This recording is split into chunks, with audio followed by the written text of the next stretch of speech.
In a world of reboots, remakes, and cinematic disasters, two dudes with no clue dare to ask, what the hell were they thinking? Popcorn ready, brains off, no film school, and no mercy. This is No Clue Movie Reviews. What's up and welcome to the No Clue Movie Reviews.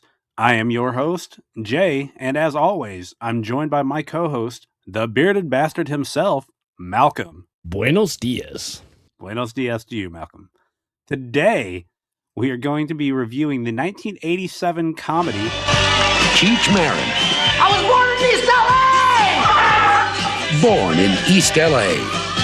Thank you very much, ladies and gentlemen. Y'all beautiful people. Now, this was written and directed by Cheech Marin, also starring Cheech Marin, along with Daniel Stern, Paul Rodriguez, and Kamala Lopez. Now, before we get started with this, Malcolm, what is your history with this movie? I may have seen it in pieces, just assuming it was a Cheech and Chong, because I'm not a fan of Cheech and Chong. I may have not watched it all the way through.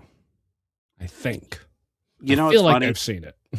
I'm not a huge Cheech and Chong fan either, and that's why this is by far the best Cheech and Chong movie, because it doesn't have Chong in it. Now, as a kid, I'm going to say that this was one VHS that my cousin, like the only VHS my cousin owned, because I have seen this movie probably 30, 40 times, and always with my cousin.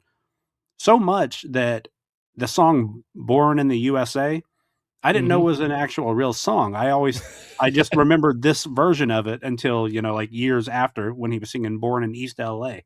And it's interesting. The song of Born in East L.A. came before the movie. The movie is inspired from the hit of his parody, Born in USA. Did not know that. Kind of like how Jersey Boys got popular, so they made a movie. Okay. Well, starting the movie off, first thing, I do have a question. I guess that's his aunt that he lives with in this house. Was it his aunt? Was it his aunt or his mother? It's definitely his sister. Yeah. Okay. Matter. Whoever it was, he's in this house. He lives with either his aunt or his mother, and she had a picture of Jesus that she was keeping on the wall.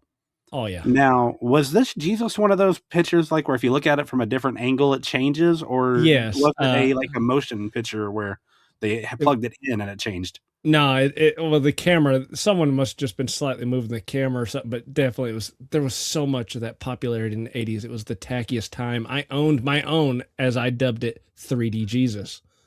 I found it at a thrift store. It's like, I have to have, 3D Jesus. I love it. It's just The picture. I like how it's made where it blinks. I know, that's what Well, that happens like 2 or 3 times in this movie. I mean, later on when the one guy starts winking back at him, for example. It's pretty funny. Yeah, Paul Rodriguez. Paul Rodriguez? he had a very small role considering who he was. Maybe he wasn't big back then. I was going to say, was he big in 87? I mean, I think he's like maybe saw like him being introduced. Now. When I saw him being introduced, I thought that he would have a bigger part. Well, his part does what it needs to do. I mean, honestly, most of his part is unnecessary outside of the very beginning. Just regardless, let's just say Rudy, who is Cheech Marin's character, he is asked to go pick up his cousin, who is Paul Rodriguez, by, I guess that's his mom. And so when he goes to leave to go pick him up, he goes to work first and then is going to pick him up after work, but he leaves his wallet sitting at home. The ride to work, my wife actually fell in love with his car. Oh, yeah. He's a big pink car person. I'm sorry, that looks like a Barbie mobile. Oh. Gotta love the music. I love that he does the whole sliding down there, but then when you actually see him driving, he's sitting up all the way. Let's face it, it's so impractical. Pink love. Oh, man. I love that car, though. It did look like a Barbie mobile, but it was a pretty good car. The chick that he starts following, this got stalkerish for a little bit, don't you think? Especially how it gets concluded. I guess that didn't make any sense. We'll assume the guy that we don't see off camera behind the desk is the one who took in the car for speakers.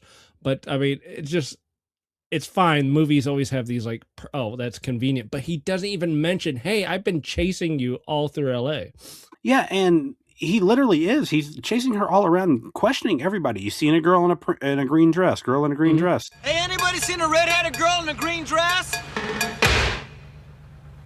And then she just happens to go to the place he works, and he's completely changed underneath the car. To the point I thought he was still stalking her, that he's pretending to be a mechanic just for a second. Yeah, and that would have made it funny, but then you find out he actually works at the place, which didn't make a lot of sense. But did you notice? I'm pretty sure this is where Trump got the idea for his MAGA hats. Yes, but it would have been great if MAGA hats didn't have a bill. Did you notice it didn't have a bill? Yes, that cracked me up. But look at this. Tell me that's not a Make America Great Again. Duh. What is her accent? I don't know, but that was just goofy. Duh. I don't get how that ended up with him being at his work with her. He would have known, like when following her, he would have known that was his customer, I would assume, with how much he's like drooling all over her. We either needed two things. We needed a scene of him giving up and going to work, but then still he's not surprised when he sees her. We needed something that concluded that. It just kind of ends, and it's just kind of whatever. Now he's just talking to her and hitting on her. It's very interesting that he makes this joke after we already saw that he's already knows the answer to this question.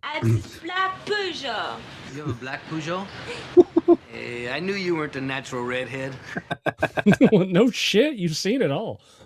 Like he was just seen the Predator. But her accent sounds like she's doing a very bad. Remember the Yvette, the maid from fucking Clue? She sounds like she's doing a bad version of that. The accent's the only thing that kills it for me. Instantly lose the heart on. This scene pretty much ends with him hitting on her and telling her that he installed free speakers. Now I'm confused. Are they at a speaker shop? Or are they at a body shop? What are they? That was what was like. No, it's like, how long has it been in for speakers? Like she said, it's been in for a week. Yeah, is it a speaker shop? Did he add the woofers? The reason I ask, he's underneath working on the car there. Yet when you do see stuff on the wall, all it advertises is like audio equipment and stuff like that. So it's kind of strange. I didn't know what the car was there for. I guess it was worth it for that shot of him rolling out of the on the cart to get that reveal between the legs. When I immediately saw that the bill wasn't going to be there, I thought there'd be some inconsistency. Like they clearly needed no bill for him to fit under the car and roll out seamlessly, but then they just stayed with it. He just kept wearing it. I thought it'd be a normal hat. Like maybe no one will notice. It's 88. Who cares? Well, after this scene, he goes to a factory to pick up his cousin. And pretty much right when he gets there, INS raids the building, which is basically ICE of that time. Everybody just starts scattering. And this guy grabs Rudy, and he's not scared because he's a citizen. But this guy grabs him, and apparently they hide inside of these fucking giant stuffed bears. Yeah, but we only see Rudy, but he was about to go into some sort of like steamer. Well, I think the other guy just went with it. He was going to die before he went back to Mexico because there was two of them and there was two bears. So that other guy had to be in that other bear. There'll be a flashback to this, or not a flashback, but a callback to this later. But they start asking him questions, because he says he's a citizen. So they ask him who the president is, and the only thing he could think of is he's that cowboy from the movies, John Wayne. Yeah, I mean, I kind of get it because that's white people shit. Well, and he's kind of close. Reagan was a movie star before that, Yeah, that had to still be weird for everyone. I mean, shit, it was brought up in Back to the Future. Remember? Like, who's the president of the United States? Ronald Reagan. The actor? Fucking freaking out about it. His ID still being at home, he gets deported with everybody else. Mistaken identity. He can't prove he's a citizen, so they just send his ass to Mexico, yeah. Right after they all get thrown into this fucking bus to get arrested, his cousin comes walking in, which, as we stated earlier, is Paul Rodriguez. And I never caught a name for him. I'm sure it was said, but I just called him Paul Rodriguez the whole time, or cousin. There you go. Yeah. The boss from the factory is trying to talk to him. By the way, you think maybe you got 100 friends ain't got nothing to do tomorrow? that cracked me up. But somehow he ends up giving him a ride to this house. Yeah. Why? Just hang around. I got some calls to make, and then he gives him a ride all the way. Well, how did Paul Rodriguez have the address to the house? And if he had the address to the house, why was he getting dropped off at that factory to begin with? We shouldn't break these down so much. Yeah, because fuck. Yeah, Rudy's picking him up from the factory to bring him home. I tried to say that cousin had to exist in order for Rudy to get caught, but Rudy could have found any reason to be nearby and get picked up because he already didn't have his wallet. So we did not need the cousin. No, I mean, and that's Paul Rodriguez's whole point of this movie is to be there. Yeah, and just one joke 3 more times. Yeah. Rodriguez gets dropped off at the house, and nobody's home, obviously, because I don't know if we said this earlier, but the mother, aunt, whatever, it's his aunt, so it's got to be we'll just say Rudy's mother and sister. Yeah, the cousin calls her auntie. Yeah. So Rudy's mother and sister they're in Fresno, so nobody's home. Yet the neighbor just lets this guy into their house, which is kind of funny. But who the fuck does that? Just let somebody they don't know into somebody else's house without any clarification. And an altar boy at the next door Catholic church, and then within 2 seconds inside the house changes his tone, smoking. Hey, Mato! Asustaste, cabrón! It made no sense, but it did make the reveal funnier. Well, and then he tried to sell him lottery. Drinking. Yeah, and he tried to sell him lottery tickets too. He ended up just giving them to him. Weren't they used lottery tickets? Yeah. It's like he's your own people. It's like fuck it. I can tell he's. Oh, I almost said the word. He looks moist. I think I could trick him. Rudy makes it to Mexico, and he's trying to find his way back, how to get back home without an ID. He gets sent to this place by one of the other people that got deported, and there's an agent looking up his name to find out if, like he's telling the truth or not. And they find this name of this other guy, same exact name as his, who happens to be 57 and has had multiple arrests and deportations. And so he gets mistaken for this guy, and they go ahead and finalize the deportation. He's not going back. Now, if you want to make a phone call, there's a phone booth right outside the door. In Mexico, where you belong, Rudy Doo or Looply Loo, whatever your name is. Fairly obvious LA accent should have required like maybe one more cue of figuring out who he is. You got to remember, people weren't as sympathetic to Hispanic people being here illegally in the 80s as they are now. Oh, I still think it's 50-50 now. It's kind of a touchy subject still. Well, he gets that phone call home. Like he has, he calls his house, which he knows nobody's home. And the phone rings, and by nobody's home, the only person there now is Paul Rodriguez. Oh, but we failed to mention they set this up when they set up the wallet being put on the mantle. They set up that the mother put the 3D Jesus, I love saying that, 3D Jesus, and over the phone nook, because all old houses back then had that nook. I was going to say, I loved that. That's one of the first things I noticed when they went into the house was that old nook. I mean, those are useless now. But he calls and he goes to leave a message, and being that the whole phone and answering machine covered by the Jesus picture, Paul Rodriguez thinks that Jesus is talking to him. Yeah. He's... I have a collect call for anyone. Will you accept? Okay. I'm gonna have to look and see what Paul Rodriguez has done by this point, but I don't feel like he was like a big star by any means yet. Something to do. His own mini adventure would be nice because he's a different fish out of water. Speaking of fish out of water, we get back over to Rudy, and I guess he gets a little They cut me off. I've been deported. physical with the payphone and gets arrested, so he goes to jail. Now, these two dudes that he meets in jail, they're hitting on him, and then they're hitting on him way harder. I really like your pants. Like your pants. Why don't you take off your pants? Take off the pants. Do you recognize the big one? No. Oh, RoboCop would. It was his first bust.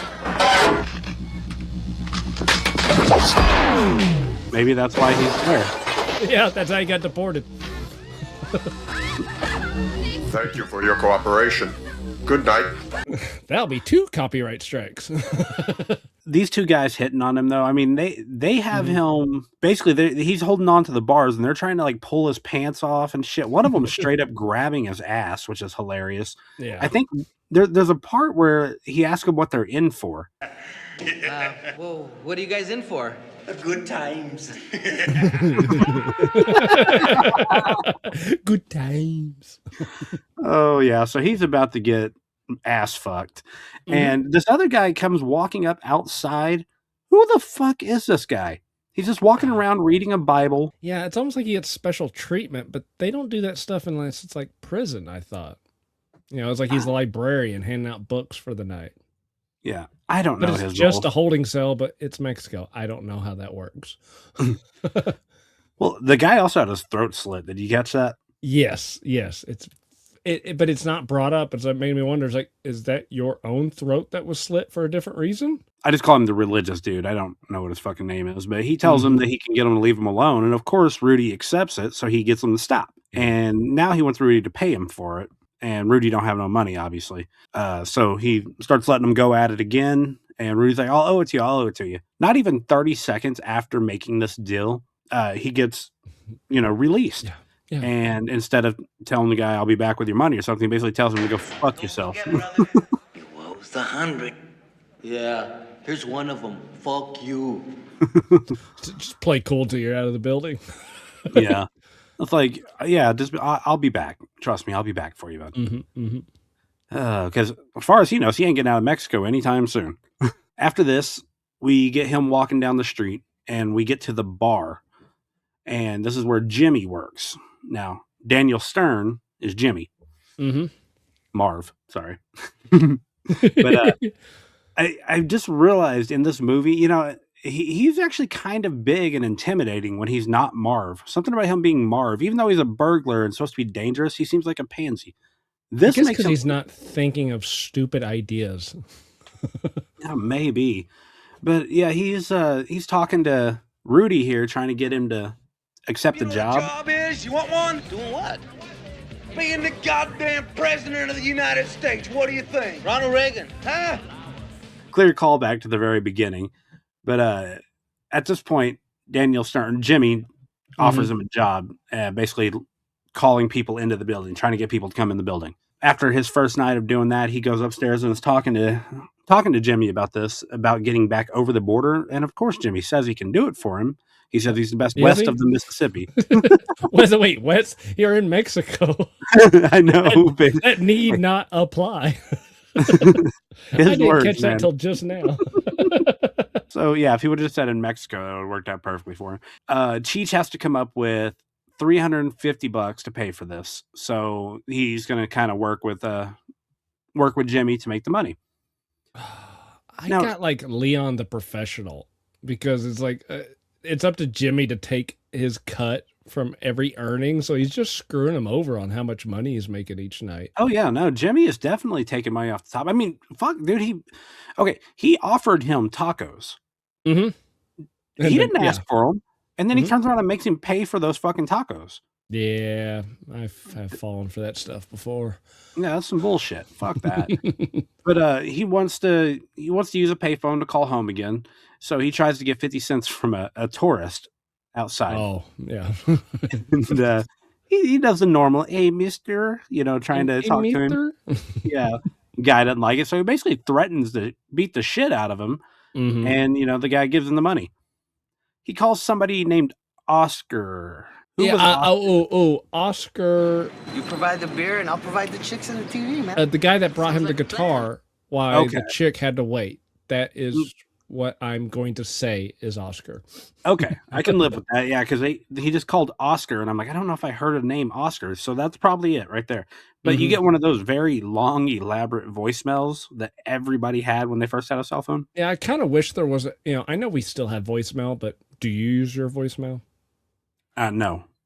Me in fact, neither. I hate when people leave a voicemail because it constantly pops up on my phone until I get in there and delete it.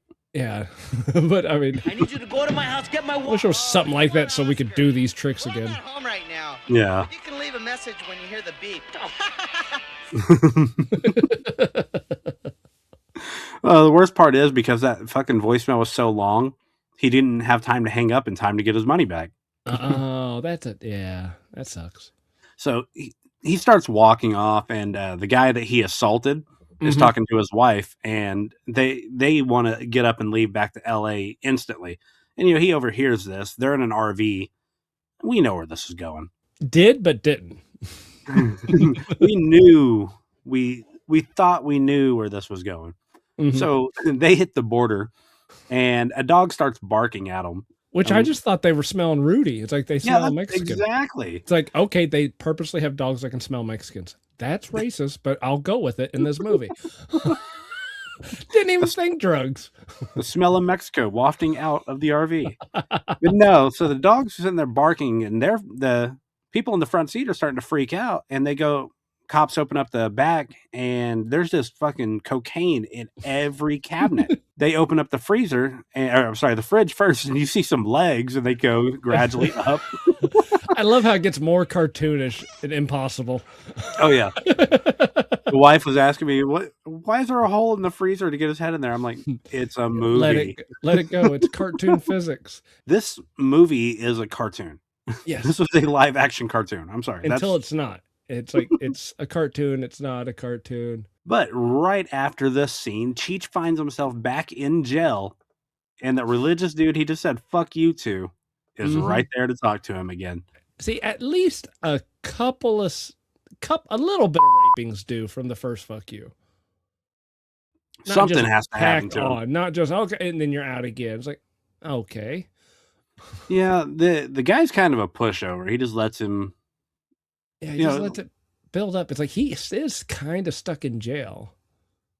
Well, for now. But he tells the religious guy, I'll do whatever you want. Just let me out. I'm like, that is a very bad thing to say to somebody in prison. Because what they wanted is the reason why you needed to get the fuck out of jail. What they want is your pussy. That ass. That pussy. He gets him out, and he takes him to a room down the hall, and it opens up to a chair with straps on it in the middle. You got graffiti and shit. Or at least what you think is graffiti all over the wall. Cuts to the next scene. You got a dude, he's got in the chair, and he's about to flip what looks like an electrocutioner's, like one of those deals. It looks like it's one of the absolute worst electrocution scenes ever. Until you find out dude is actually just sitting on a fucking tattoo gun.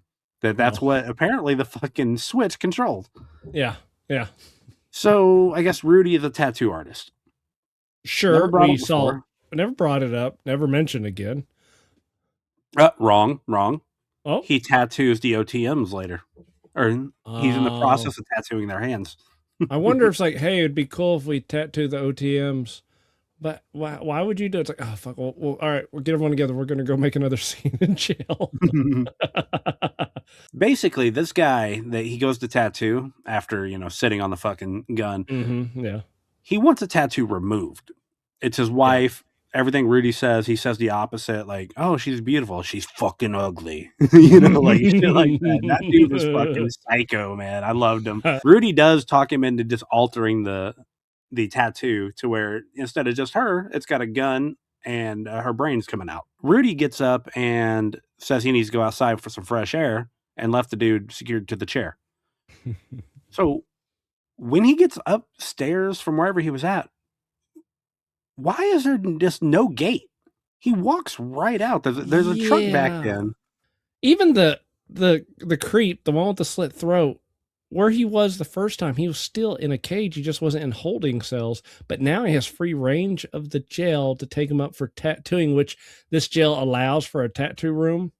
Yeah, I don't know. It's Mexico. It's Mexico. That's going to be my answer from here on out. But yeah, he's up there, and there's like a fucking truck parked in the gate. So I guess the gate's not shut. So he just walks out around the gate and leaves. While leaving the guy, the tattoo guy still chained or strapped to the chair, which I wish that could have made a comeback later on in the movie. Yeah, but it doesn't. It would have been great if he ran into him on the streets and he got back together with his wife. That'd been funny. But yeah, he just walks right past the guards. Nothing said. Rudy goes back to Jimmy again about getting him over the border. Yeah, and Rudy acts like, I mean, Jimmy acts like he hadn't seen him in a couple days. I'm having problems figuring out how long Rudy's been in Mexico. Yeah, because, I mean, what really throws you off is the fact that in the beginning and the end of the movie, the chick in the green dress is still in the green dress. But yeah, well, I was going to say Mexico, but they're back in L.A., but otherwise, I'm thinking if you had her in a different dress, it wouldn't work for that walk. You needed that same, because I think they even used the same music of her walking across. So it's just a callback. So just have her in the same dress. And she's gone through a load of laundry. Quinkydink.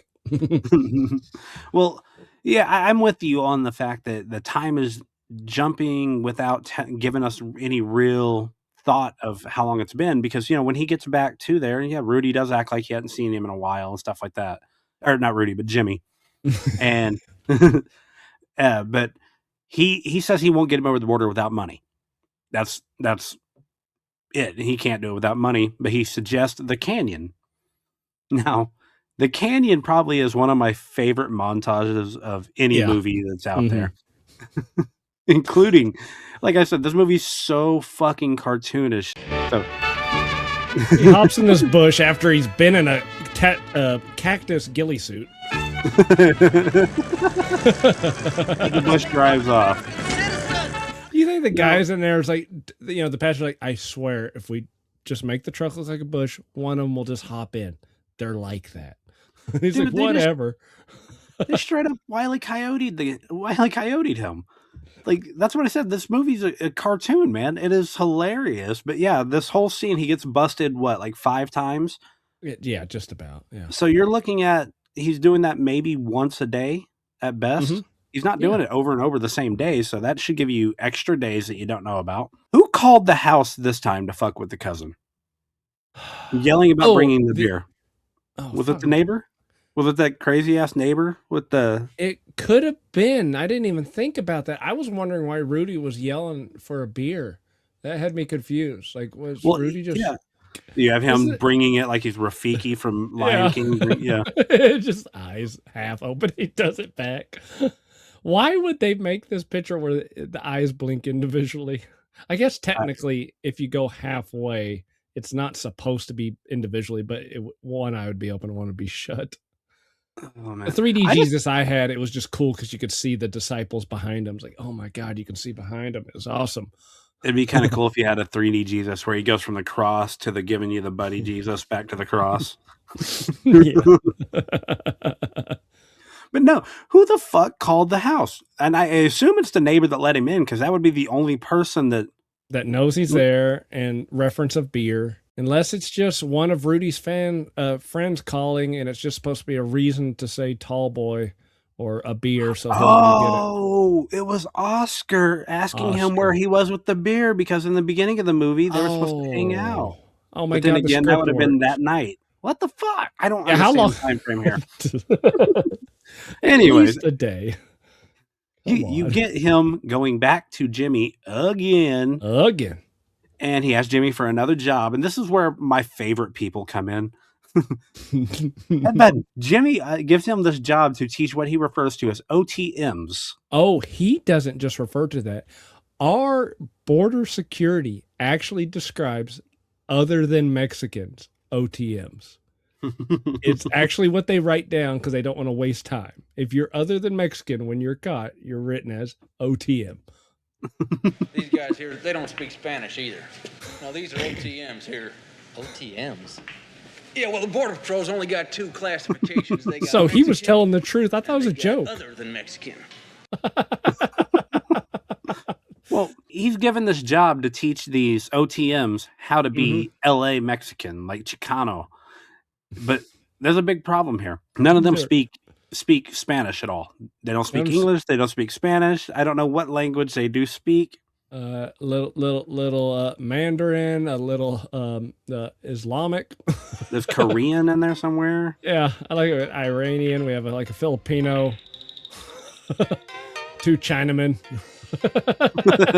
They're my favorite. Oh, I love that. Oh no, I love the long-haired one that goes cross-eyed a Oh yeah, lot. that's the Iranian. Oh, the Iranian. Okay. It's like another topical headband.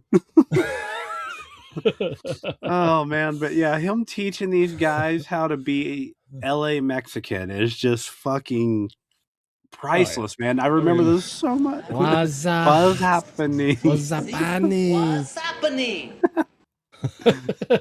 Well, like the guy with the long hair, the Iranian, as you said, like when he's showing them how to put the headband on, because none of them had it right. One of them had it on like the fucking cowboy. The other one had it on like a blindfold. Yeah. He shows them how to put it on. He's like, headband. And the other guy gets so excited, goes, headband. He's just so excited. It's fucking great. And if you notice, like when he's trying to get him to say what's happening, he said headband like 2 more times. Yes. What's happening? Headband. Headband. It reminded me of the chick from Dude, Where's My Car? And then see, I don't want to remember that. Fuck, that's gonna have to go on the list now, isn't it? It's on the list. Stuttering John's in that movie too. Okay. He's the guy in the closet. The one that steps out and pisses in their plant and then goes back in the closet. I saw it once, so I don't remember anything of it. So shit. Well, the part when he's trying to show him how to walk like a Mexican too. Yeah.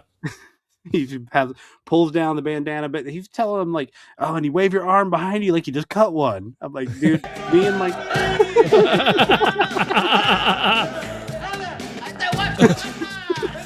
hey, this movie's making me like Iranians. Dude, the Iranian guy is so awesome, and like later on when he got him leaning up against the wall and telling him to do that, "Orale, vato, what's happening?" Or the like when he's doing that. He's got his eyes fully crossed. Oh, dude, they think that they got some now. They all like, oh hell yeah, let's go. It's like, oh, they're going to they're.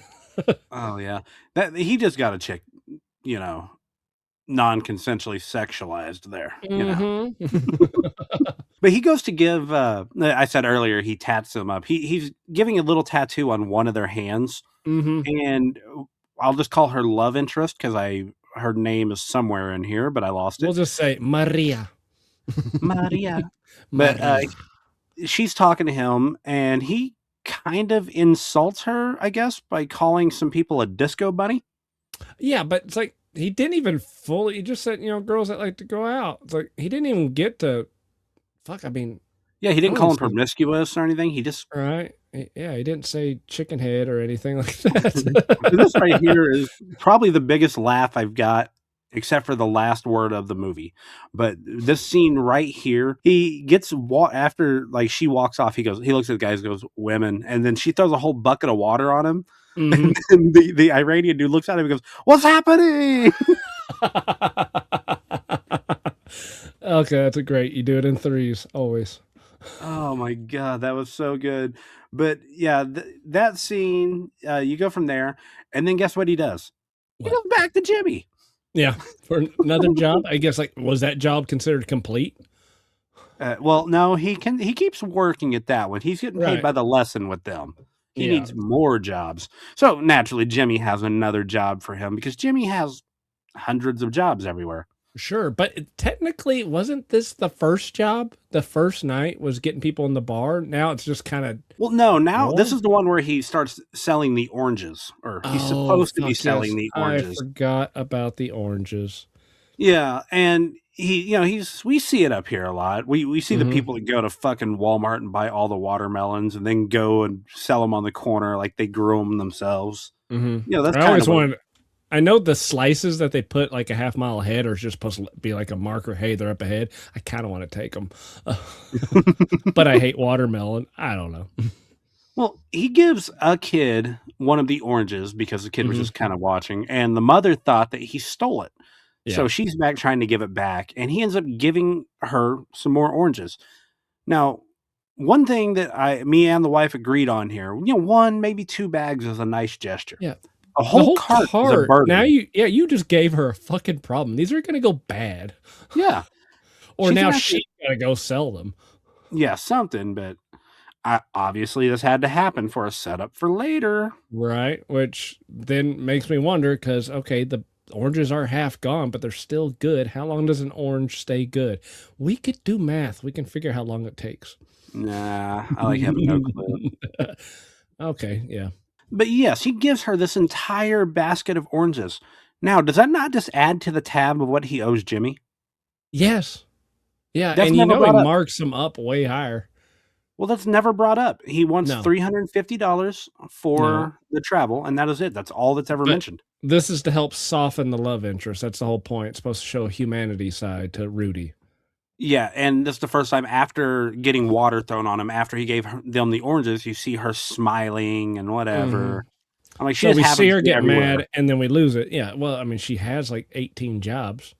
Yeah, that is true. He did go back to getting people into the bar as his job right after this, while he's still Right. training the other guys. This one, I was watching, it's like, I've seen this before. I think I've seen Rudy trying to get people in to possibly a bar / titty bar. A titty twister bar? I just wonder. So I guess it didn't work out at the end of the movie. He ended up moving back to Mexico and got turned into a vampire. You know, shit happens. Yeah, and I actually think this could be a sequel to Home Alone. When you talk about how when Daniel Stern brings up how he ended up over the border, how him and a guy ended up on the run, whatever.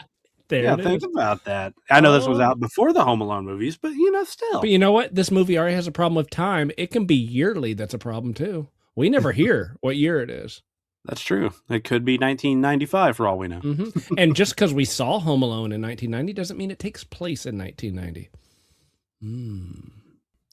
So after this part, though, you get him at lunch with Jimmy. He's sitting there. He's trying to talk to Jimmy, and he's trying to find a way to make more money and or just get Jimmy to agree to let him go while he gives him a smaller fee. While this is going on, he overhears this group trying to get the mariachi band to play Summertime Blues for him. Nobody knows what the song is, so he jumps up, just happens to know it. I only remember this as an old country song. Was it done before it was a country song? Is it an older, like a much older song that I'm thinking of?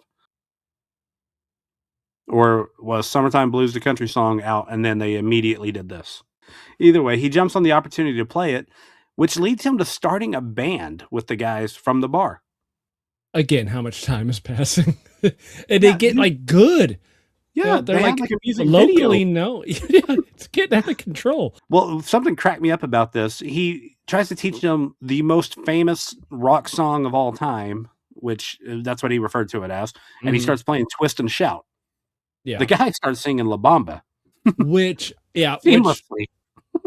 But then I was thinking, oh my God, it kind of does fit. Yeah, it was seamless. It's almost the same exact chords and rhythm and everything right there. So that was pretty fucking funny. But yeah, they got really popular. I don't know if this was like supposed to be a music video or like a big show they were doing, but they're on stage doing this show and he's doing Jimi Hendrix Purple Haze. Yeah. It's almost like Rudy should stay. He's way more successful there. Yeah, he works on cars or he just does everything here. You know what I mean? The love interest keeps seeing him do nice things. So like another example, they're playing, his little band is playing on a corner all of a sudden, happens to be right outside of this restaurant that love interest is in. And he starts singing in German to these two passerbys. He doesn't even speak English. I mean, Spanish, but he can sing in German. So that was kind of funny. But she sees this happen and she's smiley, all interested again. So she buys him a beer at her job. She sits with it for quite a while for a waitress. I'm just saying, I'd be pissed off if my waitress was just over having a beer with somebody. I was thinking, it's like she's going to lose one of her 10 jobs if she keeps hanging out there like that. Well, he's picking up right where she's leaving off. He's got like 10 jobs now, all from Jimmy. He asked her out to dinner at this point, though, and she tells him no, but he can come to her house and she'll cook him dinner. Like, that sounds like a fucking great idea. Yeah, I'm in. He's in. And we discover she lives on the beach. Like, okay. Yeah, like, dude, I'm moving down to fucking Mexico at this point. I mean, he's already there. Nobody seems to care if he comes back or not, you know? We skip a little bit up, and on his way to dinner, he gets attacked by, and I felt like they went the wrong route here. He gets attacked by the two guys who were trying to butt rape him in prison, right? Yeah. This is the opportunity to bring back the guy that was still chained up. Oh, yeah. Yeah, that is better. That's not too Why are these bad. two working for the other guy? Weren't these two the ones that the other guy was stopping? I think it was kind of their shakedown where they pretend to butt fuck someone while he's out there. It's like, I will make, I mean, because it's out of that, or they really think that he has the power of God inside that jail.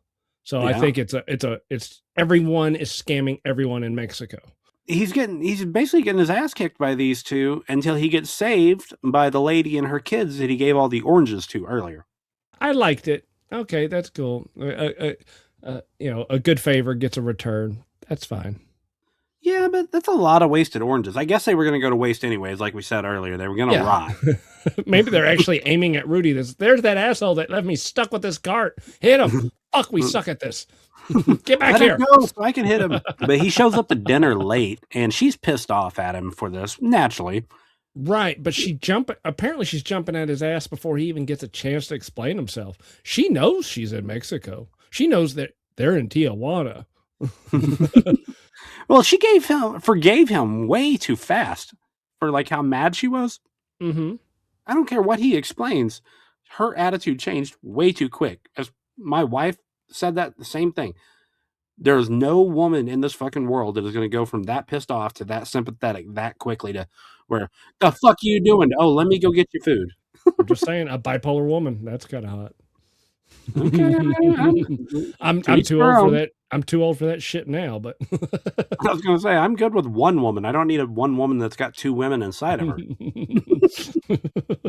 She goes to go get him dinner, and when she gets back, he's passed the fuck out in the lawn. That's when a chick actually gets pissed the most, is when you fall asleep without their permission, essentially. Yeah, the food would have gone on him or something, but instead she covers his ass up and lays down on him.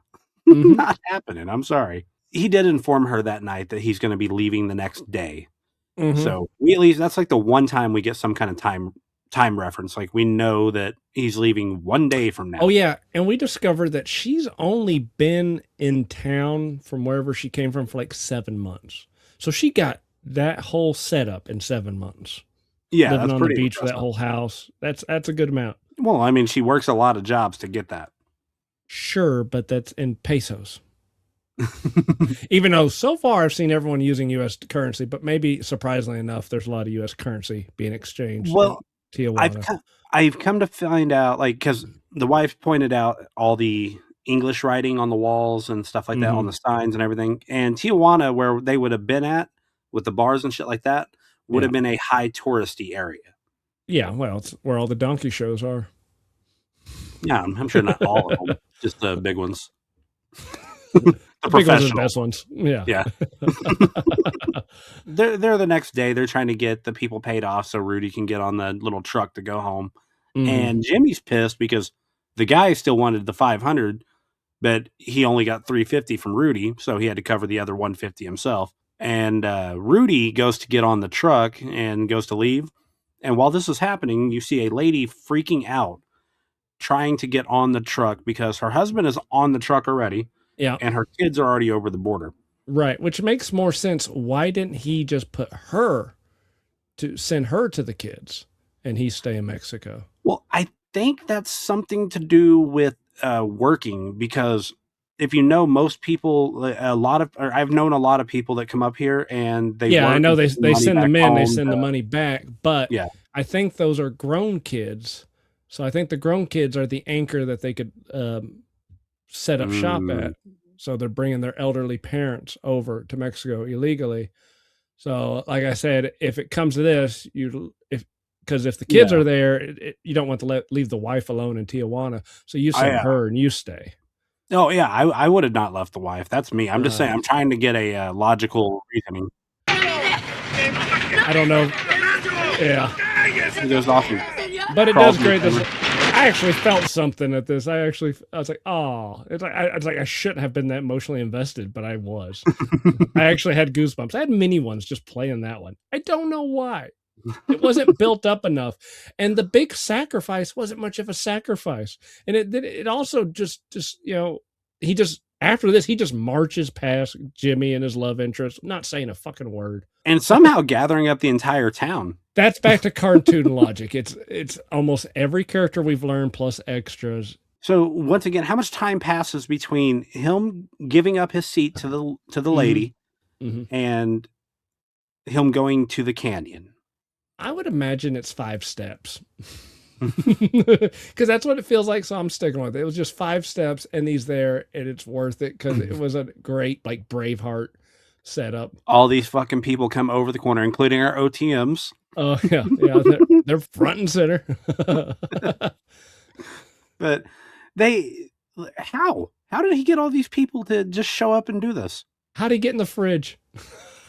How did he fall for a bush that was just partially a bush and obviously a fucking blazer?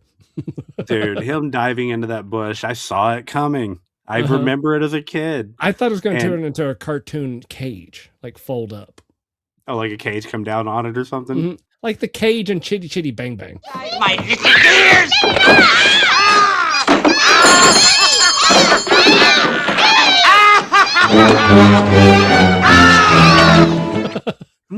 Okay. As we saw, we got the scene. They all just start running down it. Except for him. Him and a few of the other people are just walking. I'm like, you're going to get picked off. Like the cops or the border patrol can still grab one or two of you guys. Yeah, the whole point of a swarm is to swarm. Yeah. Don't go in calmly. And why are y'all going right at Tijuana? Go out where there's less border patrol and cross through the desert. Or a whole bunch of the tunnels that we have that the cartels put. I used to work with a lot of illegals, and that's what they would do. You don't even have to pay nothing. They just put a backpack on you. They say, if you look in the backpack, they'll kill you. Walk through the tunnel, leave the backpack, get on down the road. Or you can just have an NGO help you across. Either way, they jump from running through the canyon to a parade going on. In L.A. In L.A. 200 and some odd miles away. Oh, yeah, they had a long walk in that sewer, I'm sure. San Diego bumps the border, but they're clearly in L.A. because the green dress lady. Unless she's been walking from the very beginning of the movie from L.A. to... Yeah. You know what? Well, besides looking up where Chicago Street is, I'm sticking with that theory. They're in San Diego, and she just finally got to her destination because the car's still not ready. But yeah, they come out, and it's perfect timing too. They come out during the Cinco de Mayo parade. Today being Cinco de Mayo. Boy, it's almost like we planned that, but I actually didn't know that Cinco de Mayo was at the end of the story, so I didn't plan that. OTMs here crack me up. Not just joining the parade, but the two that walk off. You get, I think, the Korean one and the Iranian one. Yeah. Who walk off together and they start talking to the cop.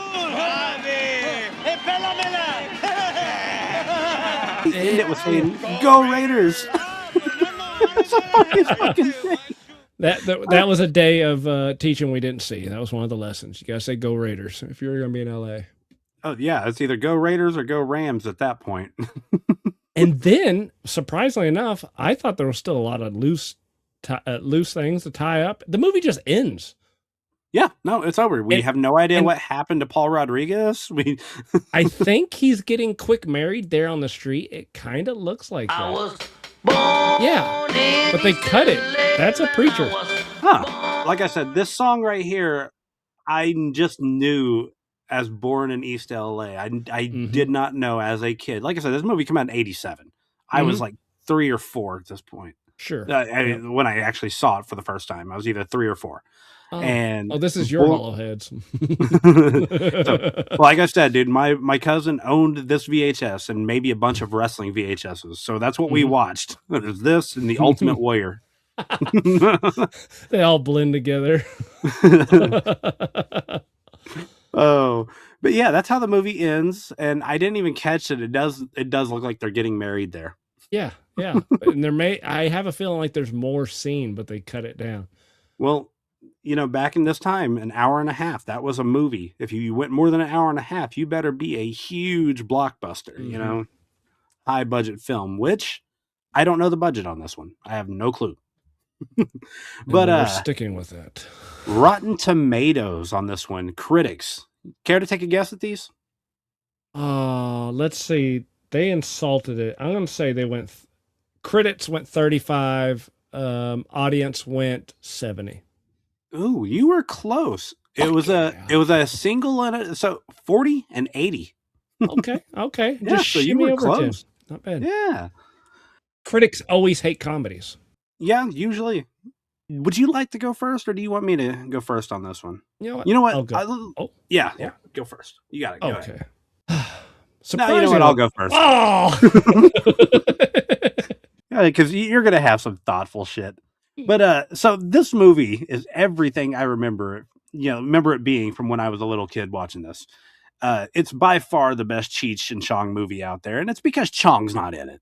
Chong brings Cheech down. I'm sorry, but I digress. The movie's great, funny, music's good, music's memorable, fun story, and I say fun story now. It might be a little offensive, but fun story, and it does kind of resemble what some people think is happening with ICE raids and shit right now. I'm not saying that they're wrong or right. I'm just saying that's what a lot of people think is happening. I do recommend everyone to watch this movie. And I'm going to say this. I know my score is based mostly like off of like nostalgia, but I'm right along with the fans. I give this one an 80%. I would have gone a little higher if they would have given us a little bit more of the cousin, or at least some closure on what happened to his character. But I'm going to stick with my 80 that I gave it. Surprisingly, this movie has aged way better than most comedies from the 80s. I thought it was going to feel super dated, but it really doesn't. The slapstick still works, the fish out of the water stories is still funny, and the cultural references haven't aged at all. If anything, they've got more poignant. What really got me, though, is how Cheech, a U.S.-born Mexican-American Chicano from East L.A., gets deported to Mexico and has to basically learn his own culture from scratch. It's hilarious, but it's kind of beautiful. The movie shows how immigration is a two-way street. A melting pot works both ways. I'm not a Cheech and Chong fan, but Cheech proved that his talent works great on his own. Paul Rodriguez's character felt dead in joke. I would love to see if he could have done more. Maybe there's a reason why we didn't see the rest. They built him up, but never really did anything with him. The ending actually got me emotional, which I didn't expect at all from a silly comedy like this.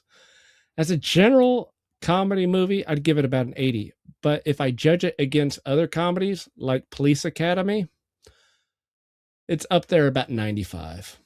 Nice. I didn't know if you would like it as much as this. It's a great movie. It really is. Like I said, though, man, I would have been a little higher if we had just a little bit more story to it. That's going to go ahead and do it for us today. So don't forget to hit that like button. And if you haven't already, make sure you subscribe on your way out. Thanks for joining us. Have a good one. Also, the running gag with the 3D Jesus reminded me of an E-Bombs. Are you ready to be fucked, man? Nobody fucks with a Jesus.